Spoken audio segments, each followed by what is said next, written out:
A lot of people always ask me, Jeff, how can I practice my backswing? What is the easiest way to make sure I'm doing it correctly? Well, I told them, you don't have to go out and buy a ton of training aids. You just need, for instance, all I'm using here is an alignment stick. You could actually use a golf club if you want.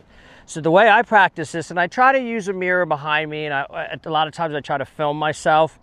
But what you want to do is you want to put this an alignment stick down here so it's pretty much underneath my hands. That's going to help with my hand path, but it's also going to help with awareness of where my club head is. So when you move the club away from the ball, after you get yourself in a good posture here, what I'm trying to make sure is that my club head stays out in front of me and my hands are in here.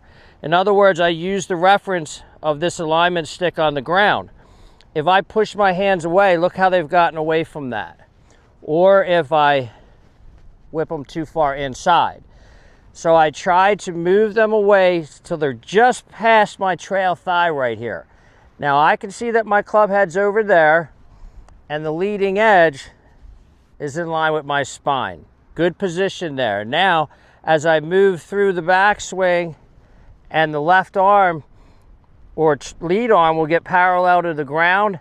See, I put a T in here, real expensive training aid, and I try to make sure that's pointed somewhere in the vicinity of the ball and that my hands are in front of me in the middle of my chest. If this T was to point out over that way, this is too flat. I'll have known that I went like this, and that's not a good position at all right there.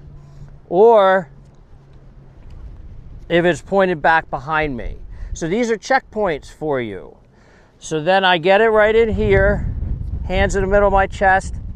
This is pointed at the ball. Now you can, if you want, hit shots from there just to kind of get the feel for it, being in the right position. And then what you can do, move on from there, go here, check it. Then you want to move it up to the top.